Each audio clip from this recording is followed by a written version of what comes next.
आपके लिए साइंस और मैथ्स का भी पूरा कोर्स कंटेंट चैप्टर वाइज और अलग अलग सब टॉपिक्स में भी डिवाइड करके हम पूरे सिस्टम के साथ आपके साथ चैप्टर को ला रहे हैं। तो चलिए हम लोग आज देखते हैं, पहला टॉपिक हम लोग स्टार्ट करते हैं इलेक्ट्रिसिटी। ठीक है, तो बच्चों ये इलेक्ट्रिसिटी क्लास 10th में फर्स्ट टॉपिक है फिजिक्स में। यहां से एक बात आती है मेरे माइंड में कि जब तक हमारे पास विजुअलाइजेशन नहीं होगा कि एक्चुअली में इलेक्ट्रिसिटी का यूजेस कहां कहां पे है। बहुत सारे आप लोगों ने डिवाइस देखे होंगे, जैसे इलेक्ट्रिक आयरन देखा होगा, इलेक्ट्रिक हीटर देखा होगा, घरों में आप देखिए आपका जो पंखा है, ट्यूबलाइट है, बहुत सी चीजें हैं, बहुत सारे, मतलब मुझे लग रहा है कि अगर मैं ये कहूं कि बिना इलेक्ट्रिसिटी का हमारा लाइफ पॉसिबल नहीं है आज के डेट में, तो हम कह सकते हैं बिल्कुल सही है। क्योंकि हमें लग रहा है कहीं ना कहीं जिस माध्यम से या जिस मीडियम से आप हमारे इस लेक्चर को देख रहे हैं उसका भी इलेक्ट्रिसिटी का उसमें भी बहुत बड़ा रोल है। ठीक है, तो चलिए हम लोग देखते हैं। आज हम लोग का सबसे बड़ी चीज है कि हम उस चीज को विजुअलाइज करने की कोशिश करेंगे, महसूस करने की कोशिश करेंगे, समझने की कोशिश करेंगे जो इलेक्ट्रिसिटी का मेन रीजन है। भाई हम लोग इलेक्ट्रिसिटी को एंजॉय करते हैं और देखते हैं, उसके बिना हम रह नहीं सकते हैं, लेकिन उसके पीछे रीजन क्या है उसको देखते हैं। ठीक है, तो ये जो हमारा 10th का चैप्टर है ये मेनली इसमें बहुत सारे सब टॉपिक्स हैं। अगर मैं सब टॉपिक्स की बात करता हूं तो सबसे पहले इसमें आता है इलेक्ट्रिक पोटेंशियल, उसके बाद बात आती है करंट इलेक्ट्रिसिटी, उसके बाद जो अगला टॉपिक हमारा इसमें आता है वो electric power,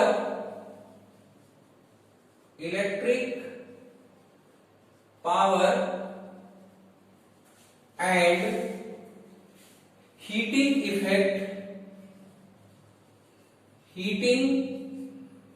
effect of electric current. तो पहला टॉपिक हमारा इलेक्ट्रिक पोटेंशियल का हो गया। दूसरा पार्ट हमारा जो आता है वो इलेक्ट्रिक करंट का आ जाता है मेरे प्यारे बच्चों। और तीसरा जो पार्ट आता है हमारा इलेक्ट्रिक पावर का आता है and heating effect of electric current का आता है।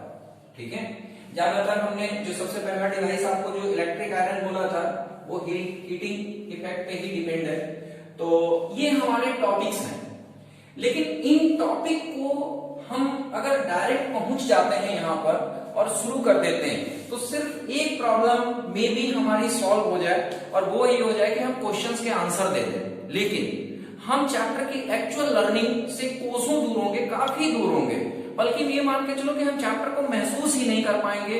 पूरा चैप्टर हम पढ़ लेंगे लेकिन मुझे नहीं समझ में आएगा कि भाई ये हो क्या रहा है।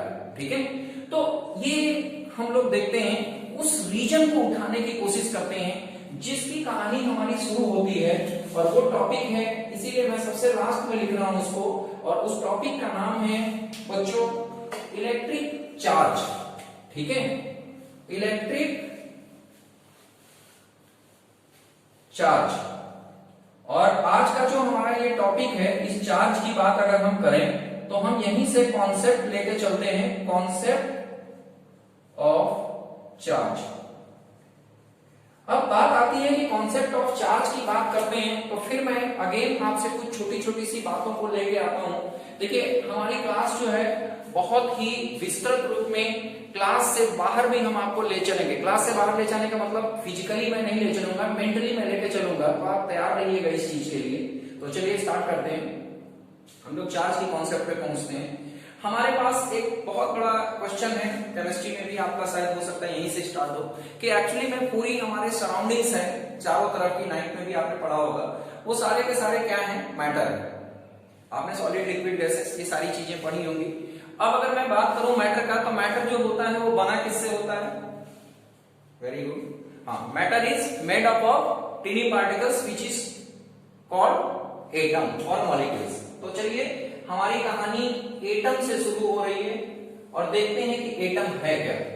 तो हमारे बच्चों आप लोग को मालूम होगा कि एटम की जब बात की गई थी तो आपको मालूम है कि न्यूक्लियस होता है, न्यूक्लियस के अंदर प्रोटॉन होता है और न्यूट्रॉन होता है और ये सेल होते हैं। और इस सेल के अंदर इलेक्ट्रॉन्स मूव कर रहे होते हैं। अब हमारे बच्चों के माइंड में ये कुछ क्वेश्चंस आ रहे होंगे कि इलेक्ट्रॉन्स, प्रोटॉन और न्यूट्रॉन्स की इसमें क्या जरूरत है। कोई बात नहीं, मैं स्टेप वाइज आपकी केमिस्ट्री को किनारे करता जाऊंगा और फिजिक्स के साथ आपका रिश्ता जोड़ूंगा और धीरे धीरे हम लोग चैप्टर को आगे बढ़ाते हैं। तो देखते हैं अगला पार्ट हमारे बच्चों आएगा क्या, कि यहां से मैं एटम से आते हैं इस एटम के स्ट्रक्चर पे, और इस एटम के स्ट्रक्चर से आप थोड़ा सा कॉन्सेप्ट समझिएगा कि इलेक्ट्रॉन एक निगेटिवली चार्ज पार्टिकल होता है जिसके ऊपर चार्ज होता है 1.6 × 10⁻⁻19 कूलम। ठीक है, कूलम। अब बात आती है, मैं मार्क करता चलूंगा, हर आपकी जो भी क्वेरी होगी उसका आंसर आपको मिलता जाएगा, थोड़ी देर के लिए आप समझिएगा। तो इलेक्ट्रॉन पे चार्ज 1.6 × 10⁻⁻19 होता है, और इस चार्ज का जो नेचर होता है मेरे प्यारे बच्चों वो नेगेटिव होता है।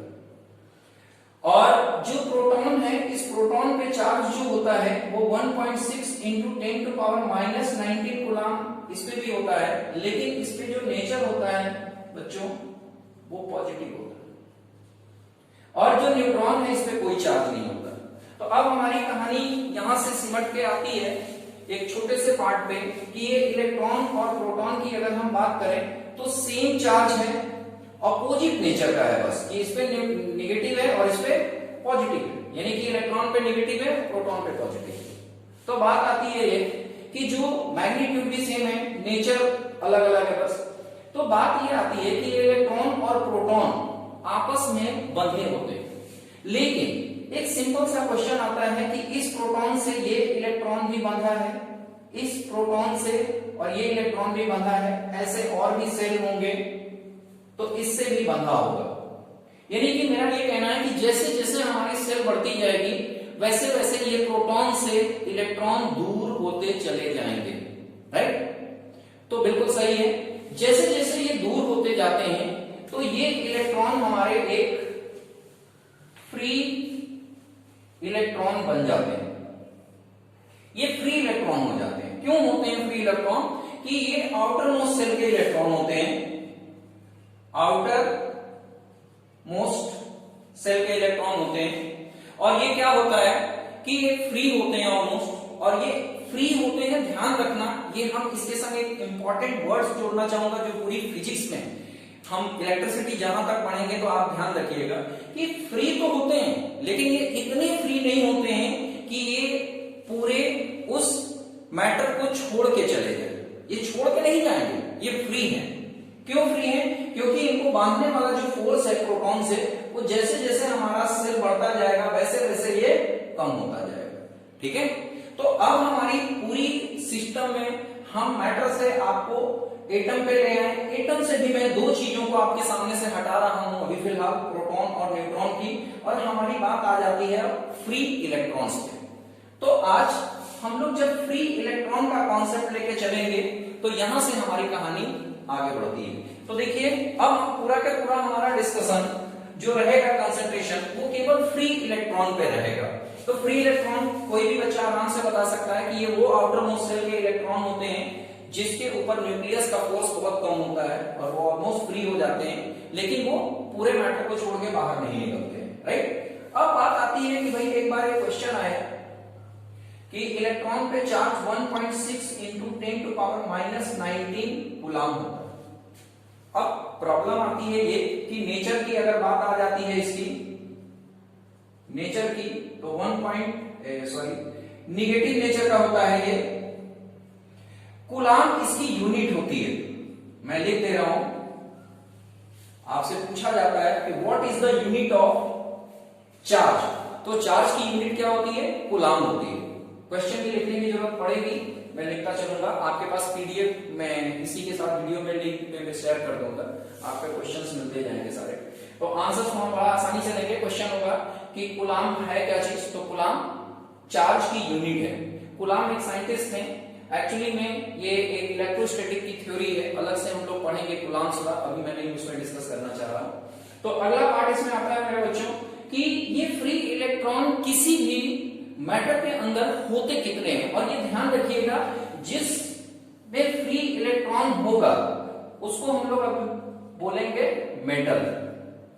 तो आइए जरा देखते हैं, आपने कभी देखा होगा, आपने सिंपल सी कुछ मैं आपसे डिस्कस कर लूं कि मान लीजिए ये हमारा एक वायर है, आप लोग देख रहे होंगे सब लोग, ये कंडक्टर होता है प्यारे बच्चों।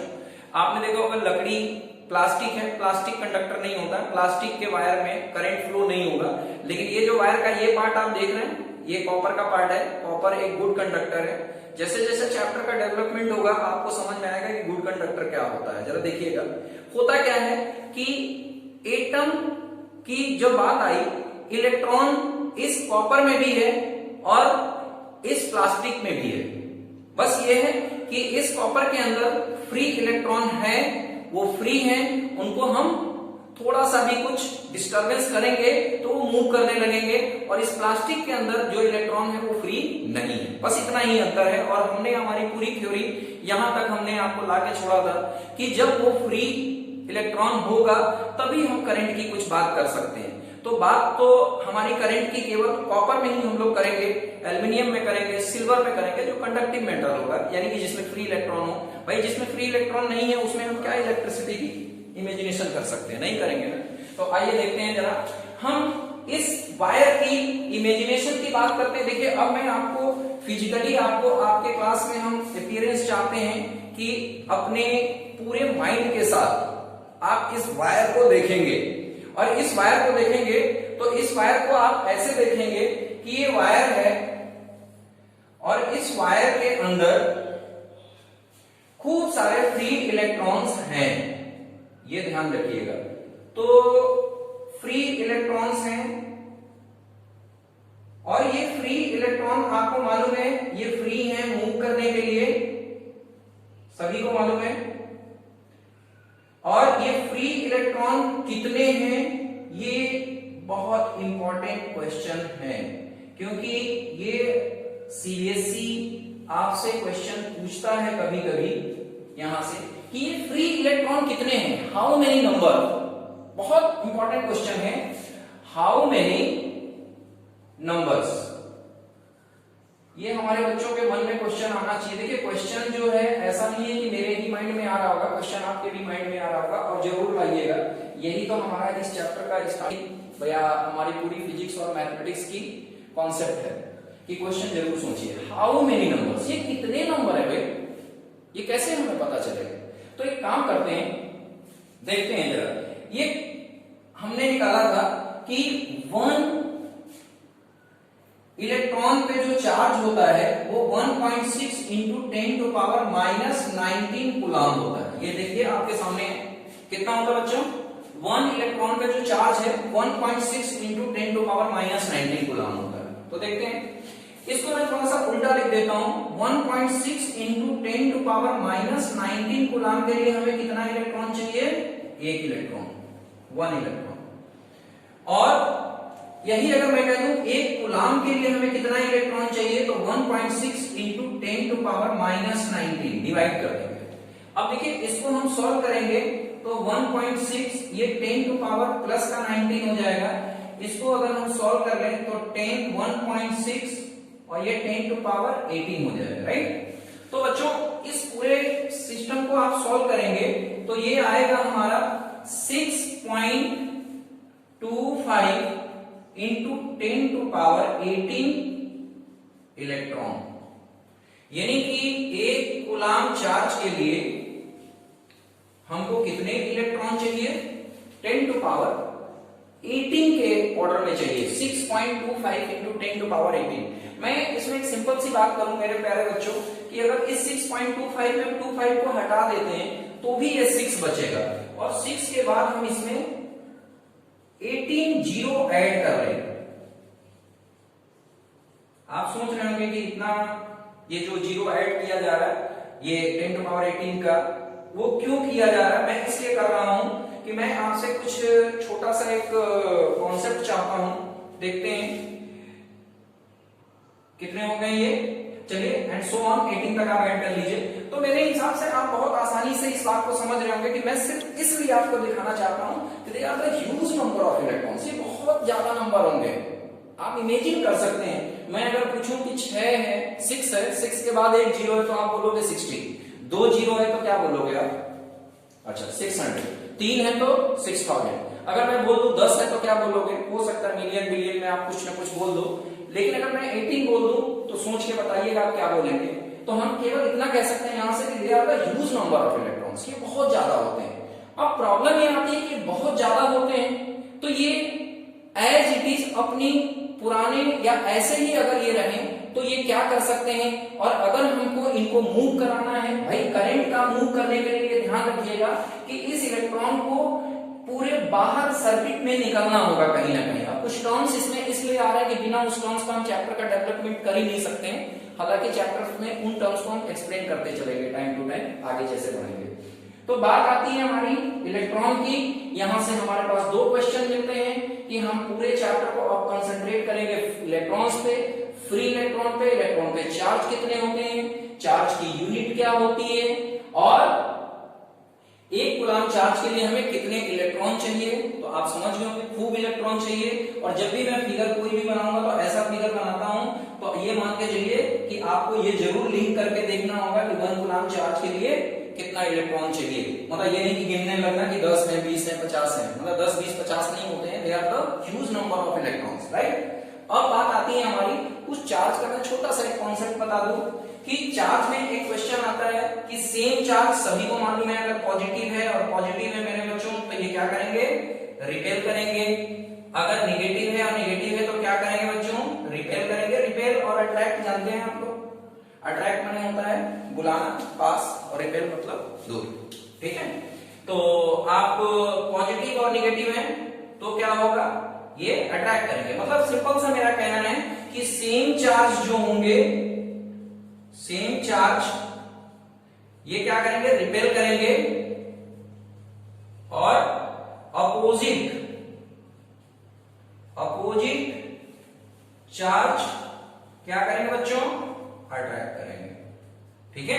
तो इस पूरे सिस्टम में इंपॉर्टेंट पॉइंट्स क्वेश्चंस के साथ हमारे मिलेंगे। और वो पहला क्वेश्चन आपका यहां से जो भी हो, मैंने डिस्कस किया था कि कितने इलेक्ट्रॉन्स होंगे 1 कूलम के लिए, आप इसको नोट कर लीजिएगा और हम लोग आगे बढ़ते हैं। तो बच्चों ये जो हम लोगों ने चार्ज का कॉन्सेप्ट देख लिया है, और हम लोगों ने चार्ज के कॉन्सेप्ट को लास्ट पॉइंट जो हम लोगों ने खत्म किया था, जहां पर आपने देखा था कि बहुत सारे फ्री इलेक्ट्रॉन्स थे, 6.25 × 10⁻18 के ऑर्डर में था, और 1 कूलम चार्ज में था, सबसे बड़ी बात थी। और वहां पर मैंने वर्ड यूज किया था कि they are not a electron, they are the huge number of electron. बल्कि कभी कभी हमें तो ये लगता है कि हम तो काउंट ही नहीं कर, मतलब उसके बारे में इमेजिन कर सकते हैं बस, केवल काउंट नहीं कर सकते। तो चलिए उस बात पे आप थोड़ा सा डटे रहिएगा और समझिएगा। जो सफर हमारा मेटल से चालू हुआ था, फ्री इलेक्ट्रॉन तक पहुंचा, फ्री इलेक्ट्रॉन्स के पास ये पहुंचा कि मेटल के अंदर फ्री इलेक्ट्रॉन्स कितने होते हैं, बहुत होते हैं। और उसके बाद हमारा अब सफर ये बढ़ा कि उन फ्री इलेक्ट्रॉन को मूव करा के हमको सर्किट में मूव कराना था। तो आते हैं, देखते हैं जरा कि इलेक्ट्रिक पोटेंशियल पहला हमारा इस चैप्टर में जो चालू होता है, चैप्टर में वो इलेक्ट्रिक पोटेंशियल से चालू होता है। देखिए इलेक्ट्रिक पोटेंशियल है क्या चीज, इसको जानने के लिए आपको थोड़ा सा देखिए पोटेंशियल वर्ड्स पे जाइए। व्हाट इज पोटेंशियल, इस पोटेंशियल वर्ड को जरा समझिएगा। पोटेंशियल आप, बहुत सिंपल सा क्वेश्चन है, मैं आपसे बोलूं आप महसूस करेंगे, हमें लग रहा है आपके माइंड में माइंड मैपिंग चालू हो गया होगा, आप हमारे क्लास से बाहर चले गए होंगे, मतलब क्लास से बाहर फिजिकल नहीं मेंटली, और आपने ये टर्म्स को ढूंढने की कोशिश की होगी कहां कहां ये वर्ड यूज किया जाता है।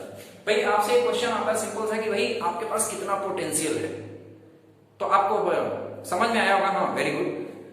तो आपको ये समझ में आएगा कि कितना पोटेंशियल है, मतलब कितना काम कर सकते हैं आप।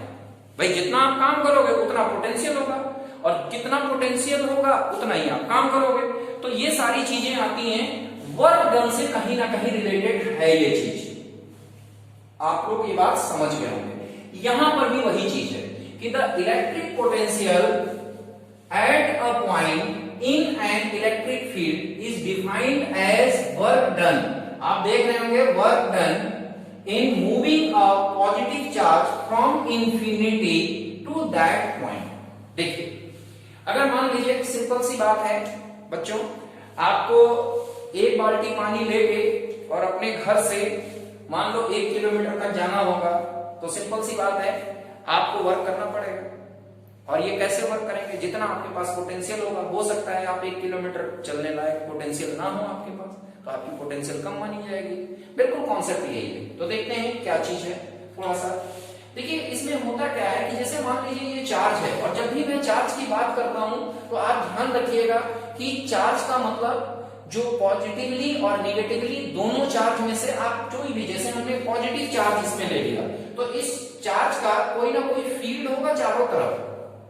मतलब चारों तरफ फील्ड होने का मतलब क्या हो गया बच्चों, कि इसके पास कोई भी चार्ज पार्टिकल ले आते हैं तो ये क्या करेगा अपने पास, अगर वो भी पॉजिटिव हुआ तो उसको भगाएगा, और अगर वो निगेटिव हुआ तो वो इसको क्या करेगा, दूर इसको पास बुलाएगा। यानी कि सेम चार्ज होगा तो रिपेल करेगा और अपोजिट चार्ज होगा तो अट्रैक्ट करेगा, यही तो होगा। ठीक है, तो होता क्या है कि हम इनफाइनाइट से एक पॉजिटिव टेस्टिंग चार्ज को ला रहे हैं। भाई लाने वाला कौन है, हम हैं। तो होता क्या है कि जब हम इसको ले आएंगे तो मान लो हम ए तक लाना है इसको, सपोज कर लो, मेरी बात को ध्यान से समझना, हम इस पॉइंट तक ला रहे हैं इसको। तो बच्चों ये गौर करना कि इस पॉजिटिव चार्ज को यहां तक लाने में हमको क्या करना पड़ेगा, वर्क डन। क्यों करना पड़ेगा, क्योंकि ये चार्ज इसको क्या करेगा, भगा रहा होगा। क्यों भगा रहा होगा, क्योंकि ये भी पॉजिटिव है और ये भी पॉजिटिव है। अब क्या होता है, आप इसको लाएंगे तो वर्क करेंगे, तो जो आपने वर्क डन किया, वर्क डन, ठीक है, वर्क डन और क्वांटिटी ऑफ चार्ज का जो रेशियो होगा वही पोटेंशियल होगा। इसी को तो पोटेंशियल कहते हैं कि वर्क डन, मैंने बोला था सिंपल रिलेट भी किया था पोटेंशियल को वर्क डन से। तो यहां से हम क्या करेंगे कि वर्क डन को W ले लें, और जो क्वांटिटी ऑफ चार्ज हम ला रहे हैं वो क्या है, Q है। तो Q और W और Q का जो रेशियो है वो पोटेंशियल हो जाएगा। ठीक है, अब बात आती है इस सिंपल सी लॉजिक को मेरे बच्चों बड़े ओपन माइंड से, बहुत आराम से, आप ये मान के ही मत चलिएगा कि ये कोई फिजिक्स की क्लास हो रही है। आप सिंपल सी क्लास को आप जरा समझने की कोशिश करिएगा। कुछ क्वेश्चंस हम आपके साथ लेके आते हैं और उसी से आगे बढ़ते हैं। अब बात आती है कि ये ए पे आया, तो बिल्कुल सही है, इस बॉडी का ए पे जो पोटेंशियल होगा V ऑफ ए बोलेंगे, इसको हम लिखते रहे पोटेंशियल, पोटेंशियल एट ए। आप देख रहे हो मैंने लिखा भी पोटेंशियल एक पर्टिकुलर पॉइंट का होता है, इसीलिए पोटेंशियल एट ए।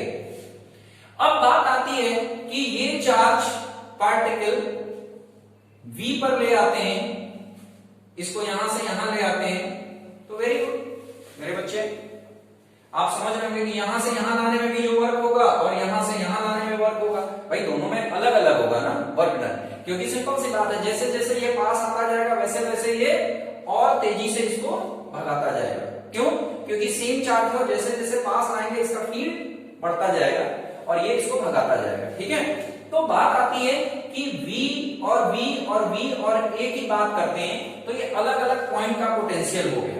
अब बात है कि इसमें नया टर्म आएगा यहां से, पोटेंशियल डिफरेंस। देखिए पोटेंशियल डिफरेंस क्या होता है, डिफरेंस का मतलब आप समझ रहे हैं, दो पॉइंट के पोटेंशियल का जो डिफरेंस है। तो आप इसमें यहां समझ रहे हैं चार्ज की तो वैल्यू चेंज होनी नहीं है, चेंज क्या होना, वर्क डन। तो आप बता सकते हैं इसमें पोटेंशियल वर्क डन यहां से यहां लाने में ज्यादा होगा कि यहां से यहां लाने में ज्यादा होगा। देखिए अब इस क्वेश्चन का आंसर आप अगर यहीं से ढूंढते हैं तो मे भी हो सकता है थोड़ा सा मुश्किल हो। आप इस आंसर को ऐसे ढूंढें कि आप एक बाल्टी पानी को अपने घर तक ले जाना है और 1 किलोमीटर के आपको दूर पे नल है, तो आप 1 किलोमीटर आप अपने घर तक लेके पानी पहुंचते हैं, वहां तक जाने में ज्यादा काम करना होगा कि आधा किलोमीटर पहले ही आप अपना सफर खत्म कर देते हैं तब, तो आपका आंसर होगा नहीं। हम 1 किलोमीटर अगर ले जाते हैं तो हमको ज्यादा वर्क करना पड़ेगा, यानी कि ये डिस्टेंस यहां से ज्यादा है और ये कम है, यानी कि VB माइनस VA होगा। और ध्यान रखिएगा ये भी W अपॉन Q ही होगा। पोटेंशियल डिफरेंस वर्ड्स हम लोग ज्यादा यूज करेंगे यहाँ पे। तो W और Q की अगर बात आती है तो हम यहां से इसमें निकालते हैं unit of potential difference, unit of potential difference. ठीक है, वैसे पोटेंशियल डिफरेंस और पोटेंशियल में डिफरेंस मेन चीज होता है, पोटेंशियल एक पर्टिकुलर पॉइंट का होता है एंड पोटेंशियल डिफरेंस क्या होता है, the difference of potential between two points. ठीक है, और डिफरेंस हमेशा मैक्सिमम से मिनिमम को किया जाता है। ठीक है, तो पोटेंशियल डिफरेंस की यूनिट निकालते हैं जरा। तो potential difference is equal to W upon Q। W की यूनिट क्या होती है बच्चों, जूल। हाँ, वेरी गुड। और Q की यूनिट कूलम। तो यहाँ पर 1 जूल पर कूलम को हम लोग एक नया नाम भी देते हैं, वोल्ट बोलते हैं। ध्यान रखिएगा, ये क्वेश्चन पूछा जाता है which physical quantity represents joule per coulomb, तो उसका आंसर आपका होगा वोल्ट। और इसको हम ऐसे भी लिखते हैं, ध्यान रखिएगा, मैं आगे लिखता जा रहा हूं, 1 जूल, इसको -(-1) कर देते हैं, ये 1 वोल्ट हो जाता है। ठीक है, तो यहां से एक क्वेश्चन आता है और कि पोटेंशियल डिफरेंस की यूनिट, पोटेंशियल की यूनिट, डेफिनेशंस मैंने सारे डिस्कस कर लिए। अब बात एक आती है which physical quantity represents joule per coulomb. मैं लिख रहा हूं यहां पर, देखिएगा, which physical quantity represent joule per coulomb. तो आपका आंसर क्या होगा, वोल्ट। पोटेंशियल डिफरेंस की यूनिट होती है वोल्ट। ठीक है, तो अब बात आती है कि पोटेंशियल डिफरेंस को हम लोग किस इंस्ट्रूमेंट से मेजर करते हैं, by which instruments potential difference is measured. अगला एक क्वेश्चन है, थोड़ा सा नोट कर लीजिए। तो 1 joule per coulomb is equal to 1 volt मिला था बच्चों। यहां से क्वेश्चन आता है डिफाइन 1 वोल्ट। ये इंपॉर्टेंट क्वेश्चन है, बोर्ड में कई बार आ भी चुका है। डेफिनेशन 1 वोल्ट का पूछा जाता है, तो 1 वोल्ट क्या होगा, आप ऐसे समझिए, V is equal to potential difference is equal to, आपने W अपॉन Q बताया। अगर हम W को 1 जूल ले लें और कूलम Q को 1 कूलम ले लें, तो 1 joule upon 1 coulomb, 1 joule upon 1 coulomb, इसी को हम 1 वोल्ट बोलते हैं। ठीक है, तो आप डेफिनेशन कुछ अपने वर्ड्स में भी लिखने की कोशिश करिएगा, मैं लिख दे रहा हूं। पोटेंशियल डिफरेंस 1 वोल्ट का मतलब ये हो गया कि अगर किसी यूनिट चार्ज को किसी पर्टिकुलर पॉइंट से, एक पॉइंट से दूसरे पॉइंट तक ले जाने में अगर 1 जूल का वर्क करना पड़े, तो उन दोनों पॉइंट्स के बीच का जो पोटेंशियल डिफरेंस होगा वो कितना होगा, 1 वोल्ट। आप अपनी लैंग्वेज में लिखने की कोशिश करिएगा। देखिए, थोड़ा सा आपकी भी एफर्ट है, मैं बोर्ड पे इसीलिए क्वेश्चन नहीं लिख रहा हूं कि ये आएगा। अब आप सोच रहे हो कि आएगा तो मुझे लिख देना चाहिए, मैं लिख दूं तो आप समझेंगे कैसे।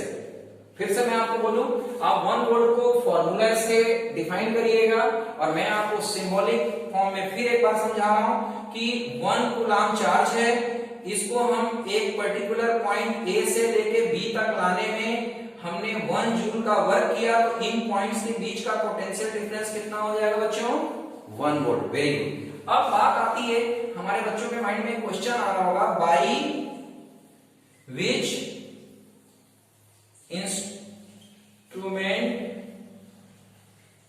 Instruments potential difference is measured.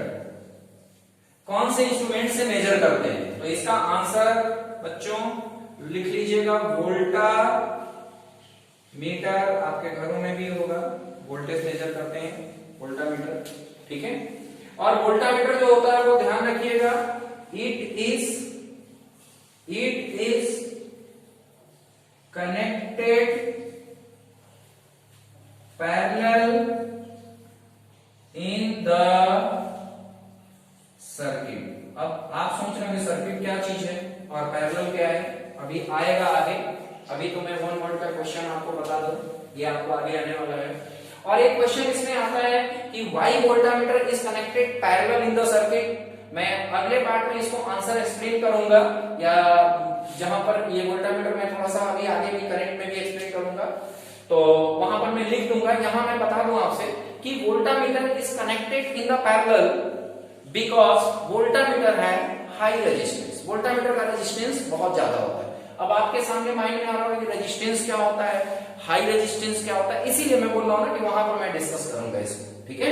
तो फिलहाल हम लोग 3 पॉइंट्स यहां से लेके आते हैं। मैं आपको बता दूं, आप अपनी कंफ्यूजन को दूर करिएगा। पोटेंशियल पर्टिकुलर पॉइंट का होता है, पोटेंशियल डिफरेंस 2 पॉइंट्स के बीच का पोटेंशियल का डिफरेंस होता है, यूनिट वोल्ट होता है, वोल्ट जूल पर कूलम को ही बोला जाता है। दूसरी चीज आपको ये ध्यान रखिएगा, potential difference is measured bye voltameter. Voltameter से मेजर किया जाता है, लेकिन पोटेंशियल डिफरेंस की यूनिट क्या होती है, वोल्ट होती है।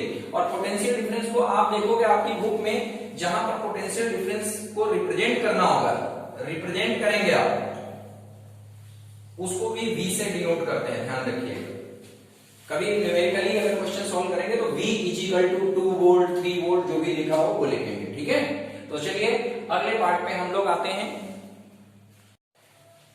तो इलेक्ट्रिक करंट हमारा अगला टॉपिक आएगा, इलेक्ट्रिक करंट। तो जहां तक मैंने चैप्टर की स्टार्टिंग में ये बात कही थी कि ये जो हमारा वायर है, इस वायर में ये जो कॉपर वायर है, इलेक्ट्रिसिटी का कंडक्टर है, इसके अंदर बहुत सारे फ्री इलेक्ट्रॉन्स हैं, जैसा कि मैंने आपको दिखाया भी था। मैं बार बार रिपीट कर रहा हूं, 6.25 इंटू 10 टू पावर 18 इलेक्ट्रॉन। और जस्ट बिलीव इट, मैंने बोला नहीं, ये विश्वास करने की चीज है। मैथमेटिक्स आपको प्रूव तो कर रही है, लेकिन आप विश्वास भी करके चलिए, कहानी तभी आगे बढ़ेगी।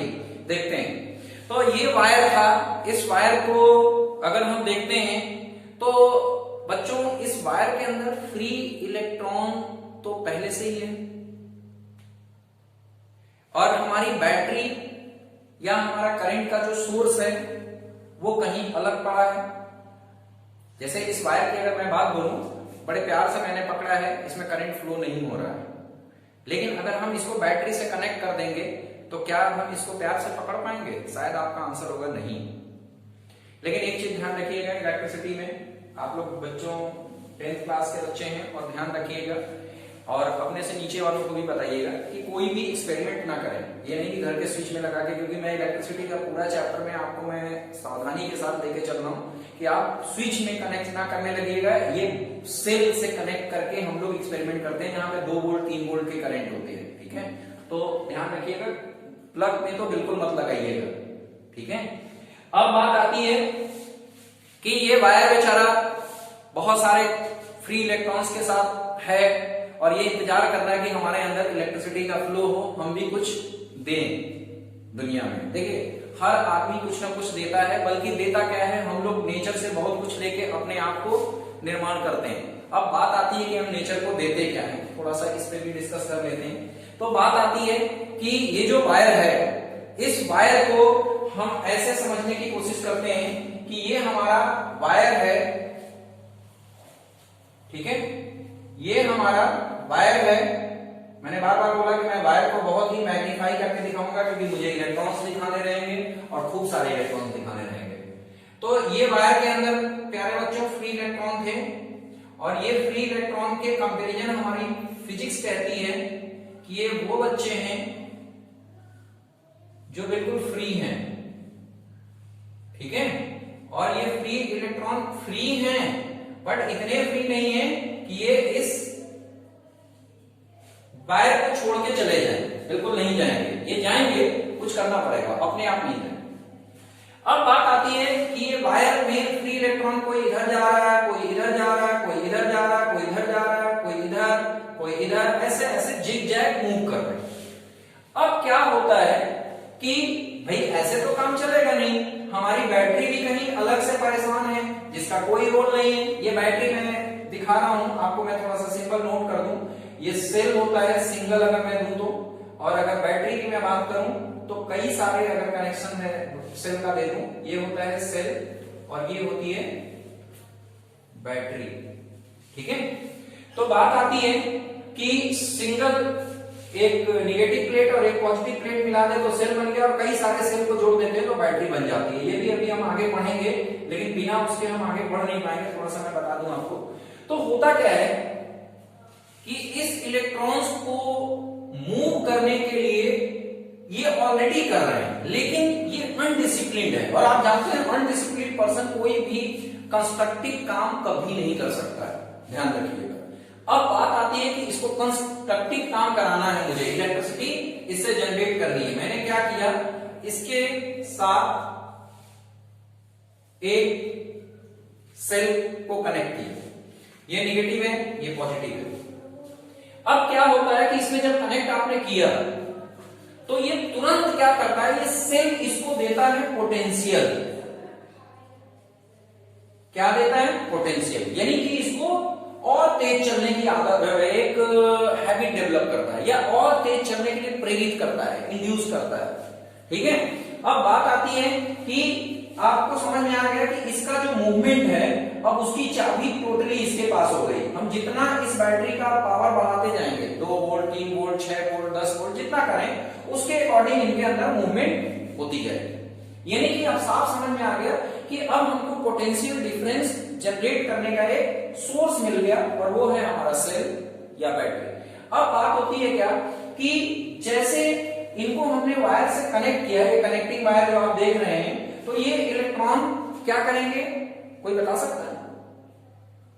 पहला इसका आंसर हमारी उसी में छुपा है, कॉन्सेप्ट ऑफ चार्ज में मैंने बोला था ना, अपोजिट चार्ज अट्रैक्ट करेंगे। ये माइनस है और ये प्लस है, तो ये क्या होगा, इसकी तरफ भागेंगे। कोई बच्चा इसमें से ऐसा भी कह सकता है, भाई देखिए सोचने के लिए आप बिल्कुल फ्री हो। क्यों? देखिए ये माइनस है और ये माइनस है, कोई बच्चा कहेगा ये इसकी तरफ भागेगा। अरे कोई किसी की तरफ भागे, ये भागेगा, ये माइनस इसकी तरफ भागेगा, कभी नहीं भागेगा, ये तो भगाएगा ना, अपोजिट चार्ज आएंगे ना, तो कोई बात नहीं। चलिए देखते हैं। तो ये चार्ज क्या हुए, इस तरीके से ये इलेक्ट्रॉन्स भागना चालू किए, ये मूवमेंट ऑफ इलेक्ट्रॉन। आप ध्यान रखिएगा, बहुत सारी थ्योरीज हैं इसके अंदर। एक थ्योरी तो ये भी है कि ये भागेंगे, अब जनरली एक के पीछे एक लग गए, बहुत सिस्टम से अब ये चलने लगेंगे, डिसिप्लिन हो गए, और अगर ये डिसिप्लिन हो गए तो आप मान के चलिए डेफिनेटली ये कुछ ना कुछ आपको देने जा रहे हैं। और ये क्या देने जा रहे हैं, इसके लिए आप ध्यान रखिए। अगर इस गर्मी में आप बिना पंखे के हैं, लाइट नहीं आ रही है, तो आप मान के चलिए आपको वही देने जा रही है, पंखा चलाएंगे। देखते हैं होता क्या है, ये मूवमेंट ऑफ इलेक्ट्रॉन, ये डायरेक्शन हुआ, इस तरीके से जाएंगे। अब बात आती है कि जब मूवमेंट इसका इलेक्ट्रॉन का ऐसा होगा तो हम पोटेंशियल जितना दें, हम पोटेंशियल थोड़ा सा ऐसा बढ़ा देते हैं कि ये क्रॉस कर जाए इसको। ये क्रॉस जैसे ही करेंगे, ये जैसे ही क्रॉस किए, करंट का फ्लो चालू हो जाएगा। जैसे ही ये मेटल से सर्किट में बाहर ये इलेक्ट्रॉन्स आते हैं, करंट का फ्लो चालू हो जाता है। बस इतना ध्यान रखना कि इलेक्ट्रॉन जिस डायरेक्शन में मूव कर रहा होगा, करंट का डायरेक्शन उसके अपोजिट होगा। ठीक है, यानी कि इलेक्ट्रॉन अगर यूं मूव कर रहा है तो करंट यूं मूव करेगा। ठीक है, तो यहां से एक क्वेश्चन आता है कि इलेक्ट्रिक करंट है क्या, तो आपको समझ में आ गया होगा कि इलेक्ट्रिक करंट का मूवमेंट, इलेक्ट्रिक करंट क्या है, इलेक्ट्रॉन का मूवमेंट है, फ्री इलेक्ट्रॉन का। यानी कि इलेक्ट्रिक करंट को डिफाइन करने के लिए अगर कोई बोले तो आप क्या होंगे, rate of flow of electric charge is known as electric current. और इलेक्ट्रिक करंट को जो हम लोग डिनोट करते हैं वो I से करते हैं, और I क्या हो गया, Q अपॉन T, और Q की यूनिट अगर देखें तो कूलाम, और टाइम की यूनिट सेकेंड। तो 1 कूलाम पर सेकेंड जो होता है उसको हम 1 एम्पियर भी बोलते हैं। आपने SI यूनिट एम्पियर का पढ़ा होगा क्लास 9th में, SI unit international system of unit में। तो 1 कूलाम पर सेकेंड कौन सी क्वांटिटी हो गई, एम्पियर। ये क्वेश्चन आता है कि what is the SI unit of electric current. Electric current की एसआई यूनिट क्या होती है मेरे बच्चों? तो आप क्या बोलेंगे? एम्पियर। क्या और कोई यूनिट होती है? बिल्कुल होती है, कूलम्ब पर सेकंड। और आप ध्यान रखिएगा, फिर अपने माइंड में रखिएगा कि ये इलेक्ट्रॉन्स 1 2 3 4 5 नहीं मूव करते हैं। मैंने बोला था ना, एक कूलम्ब के लिए 6.25 10 to the power 18, यानी कि बहुत ज्यादा होते हैं। अब बात आती है कि जो एम्पियर है उसको डिफाइन करने के लिए आया कि व्हाट इज 1 एम्पियर करंट। ठीक है, ये भी बहुत इंपॉर्टेंट क्वेश्चन है, ये आता है। 1 एम्पियर को डिफाइन करना है, आप इसमें Q को 1 ले लीजिए और T को 1 ले लीजिए, यानी कि 1 कूलम्ब चार्ज और 1 सेकंड में जो फ्लो हो रहा हो। तो अगर करंट की अगर हम बात करें तो कितना हो जाएगा? 1 एम्पियर। ये डेफिनेशंस आप खुद भी लिखने की कोशिश करेंगे, क्योंकि मैं अपने पीडीएफ में क्वेश्चंस भी आपको भेजूंगा और आपके पास मैं उन क्वेश्चंस का कुछ क्वेश्चंस का आंसर्स भी दूंगा, तो आप मिला लीजिएगा, देख लीजिएगा। लेकिन लिखने का तरीका जरूर सीखिए कि इन फॉर्मूलों से कैसे हम डेफिनेशन लिखते हैं। तो बात आती है करंट की, और करंट हम लोगों ने पूरा पढ़ लिया। अब बात एक और आ जाती है, by which instrument current is measured। तो आपका आंसर होगा current is measured by the instruments ammeter. ये आप देखिएगा सर्किट में ऐसे शो किया जाएगा, अभी मैं बताऊंगा आपको। और एमीटर कैसे कनेक्ट किया जाता है?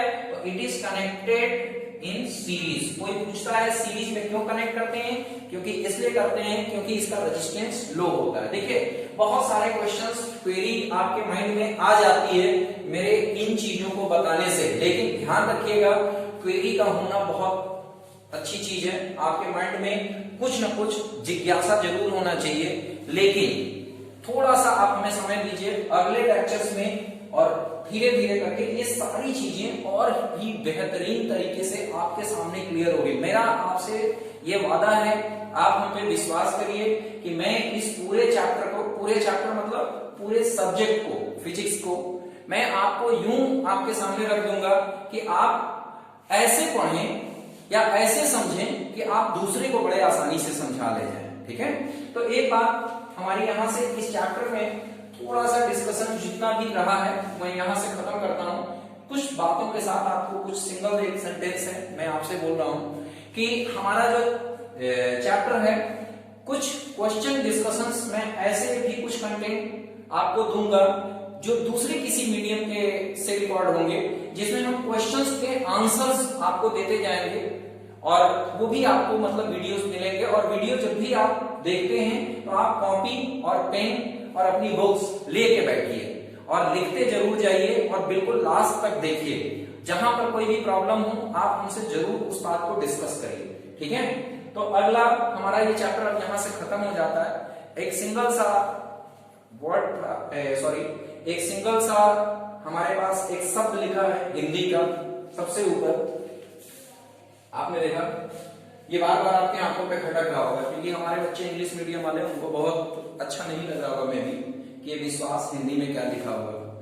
मेनली मैं आपसे बताऊं, हमारे इस पूरे सिस्टम में हम आपको बताएं कि हम अपने सब्जेक्ट्स, अपनी भाषा, जो भी चीजें हैं, थोड़े से कुछ वर्ड्स, हम बहुत तो नहीं कुछ कर सकते क्योंकि मैं फिजिक्स लेके आ रहा हूं आपके साथ, लेकिन इस शब्द को भी आप थोड़ा सा महसूस करिएगा। यहीं से हमारा सिलसिला शुरू होगा, रोज कुछ नए शब्दों के साथ हम आपके मिलेंगे कि हिंदी से भी आपका कुछ रिश्ता जुड़ा रहे, मतलब ऐसा ना हो कि आपको विश्वास पता ना हो। ठीक है, तो विश्वास करिए, और इस विश्वास के साथ हम लोग इस सफर में आगे बढ़ते हैं।